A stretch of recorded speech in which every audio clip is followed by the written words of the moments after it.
আসসালামু আলাইকুম everyone, welcome back to my channel. আজ আমি তৈরি করব ভাপা পিঠা। রেসিপির প্রস্তুত প্রণালী শেয়ার করছি।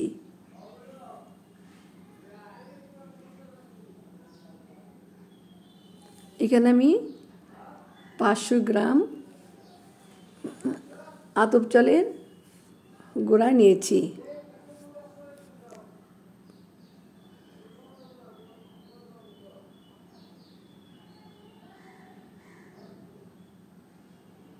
অ্যাড করে দেব স্বাদ মতো লবণ।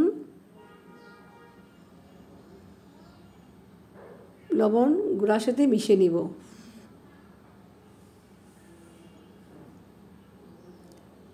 এখন আমি জাল দেওয়া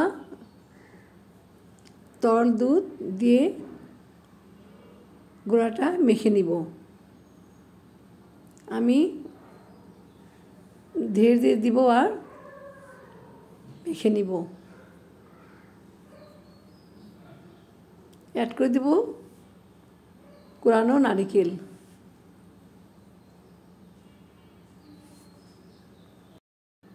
এখন আমি সব উপকরণ একত্রে ভালো করে হাত দিয়ে ডলে ডলে মিশিয়ে নিব। ছোট ছোট গুটিগুলো ভেঙে দিব। মিশানো হয়ে গেলে আমি হাত দিয়ে মুঠি করে দেখব যে এটা পিঠা বানানোর জন্য পারফেক্ট হয়েছে কিনা। হ্যাঁ, এটা পারফেক্ট হয়েছে। এখন আমি 10 মিনিটের জন্য রেস্টে রেখে দিব। সেই ফাঁকে হাঁড়িটা রেডি করে নিব। এই যে আমি একটা ভাতের হাঁড়িতে পানি দিয়েছি আর একটা কাপড় ভালো করে ক্লিন করে হাঁড়ির মধ্যে বেঁধে দিয়েছি। পানিটা বরফ চলে আসলে আমি পিঠা সিদ্ধ করব। আমি একটা বাটিতে প্রথমে দিয়ে দেব গুঁড়া,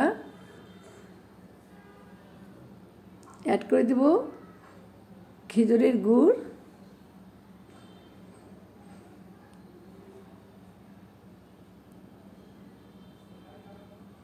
দিয়ে দিব কোরানো নারকেল।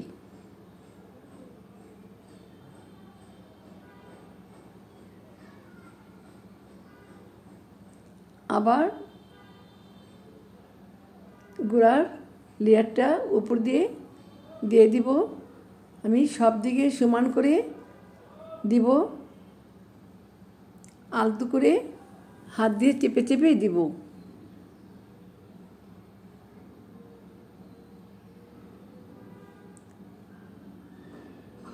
বাটিটা সাজানো হয়েছে।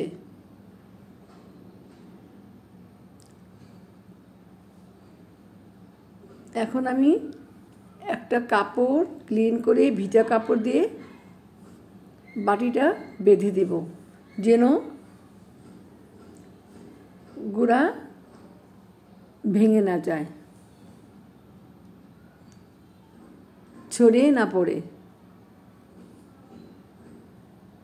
এই তো এইভাবে এখন আমি ভাপে সিদ্ধ করব।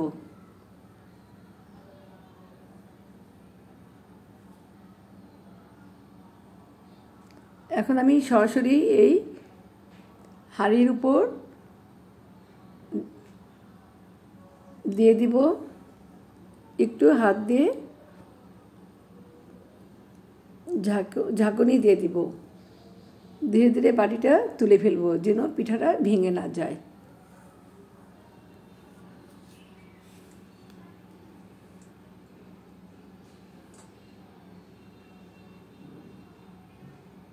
এই তো বাটিটা তুলে ফেলছি। এখন আমি কাপড় দিয়ে ভালো করে পেঁচে দেব যেন বাষ্প বের হতে না পারে। একটা বাটি দিয়ে ঢেকে শক্ত কিছু দিয়ে চাপা দিয়ে দেব।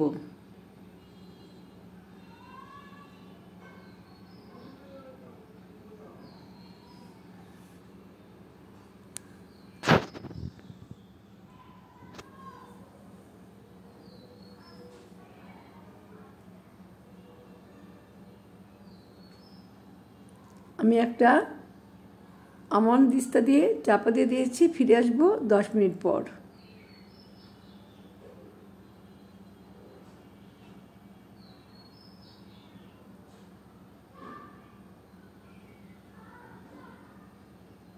দেখি পিঠার কি অবস্থা।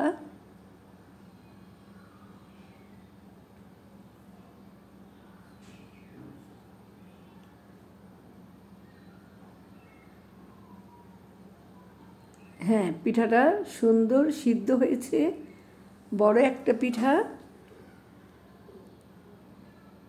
দেখতে খুব সুন্দর লাগছে। এখন আমি তুলে নেব, এভাবে বাকি পিঠাগুলো তৈরি করে নেব।